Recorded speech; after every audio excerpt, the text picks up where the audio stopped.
மேடையில் வீற்றிருக்கின்ற ஆளுமைகள் அனைவருக்கும் என் முதற்கண் வணக்கம். இந்த விழாவிற்கு இனி விழாவிற்கு வருகின்றுள்ள இலக்கியம் சார்ந்த நண்பர்களுக்கும் கல்லூரி மாணாக்களுக்கும் என் முதற்கண் வணக்கத்தை உறுதியாக்கிக் கொள்கிறேன். காலம் கருதி எனது உரையை சுருக்கி உங்கள் முன் பேச விளைகிறேன். நான் முதலிலே சொல்லிவிடுகிறேன், மிகச்சிறந்த பேச்சாளர் அல்ல.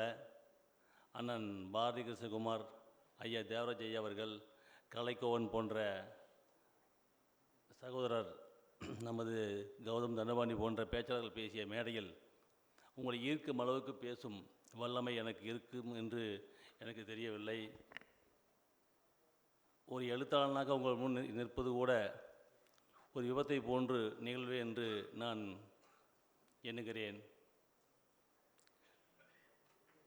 நான் முதலில் ஒரு இயக்கத்தில் பணியாற்றிய போது அந்த இயக்கத்தை சார்ந்த தலைவர் பேசிய பேச்சை கேட்டு சேகுவாரா, பிடல் காஸ்ட்ரோ, உலகத்தை வென்ற மாவீரன் அலெக்சாண்டர், நெப்போலியன், இப்படி மங்கோலிய பேரரசர், செங்கிஸ்கான் வரலாறு, முகலாயர் வரலாறு என்று வரலாற்று நாவல்களை படித்து கொண்டு ஒரு காலகட்டத்தில் அதை பற்றியே சிந்தித்து கொண்டு வாழ்ந்த நான் அதை தாண்டி கல்கியுடைய பொன்னியின் செல்வன், சிவகாமி சபதம், பார்த்திபன் கனவு என்று வரலாற்று புதினங்களை பற்றி படித்து வாசிப்பை மட்டும் கைவிடாமல் கொண்டு போய் கொண்டிருந்தோம்.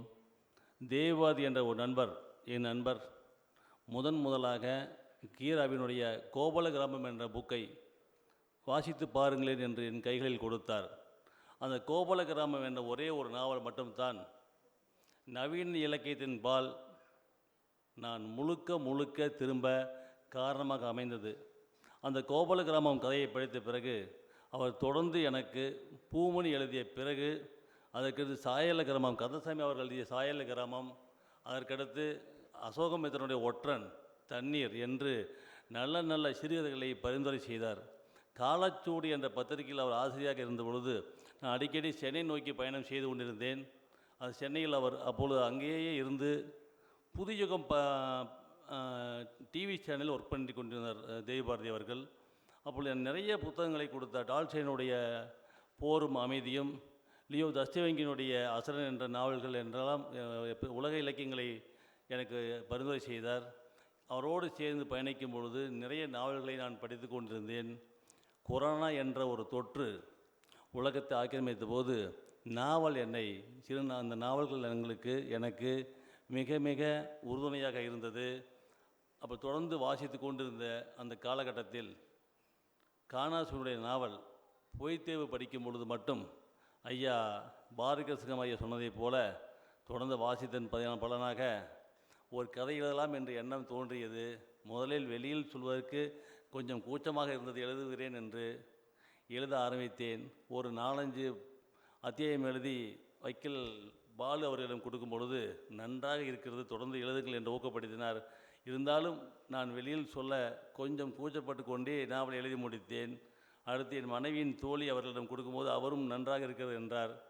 மற்றும் மைதிலி அவர்கள், எழுத்தாளர் மைதிலி அவர்களிடம் கொடுக்கும் பொழுது அவர் சில திருத்தங்களை கொடுத்து நாவல் சங்கர் மூலம் பதிப்பாசிரியர்கள் கைகளுக்கு சென்று அவருடைய திருத்தங்களுக்கு பிறகு அடையாளம் என்ற நாவலாக வெளிவந்திருக்கிறது. தொடர்ந்து வாசிப்பின் பலனாக கிடைத்த ஒரு நிகழ்வாகவே இதை நான் கவனிக்கிறேன். இன்றைய மாணவர்கள் நிறைய வாசிக்க வேண்டும். இன்றைய தொழில்நுட்பங்கள் நம்முடைய நேரத்தை முழுதாக எடுத்துக்கொள்ள காத்திருக்கிறது. அதையெல்லாம் தாண்டி நீங்கள் புத்தகங்களை நோக்கி உங்களுடைய பயணங்களை செலுத்துங்கள். உங்களுடைய பாதையை மாற்றி அமையுங்கள்.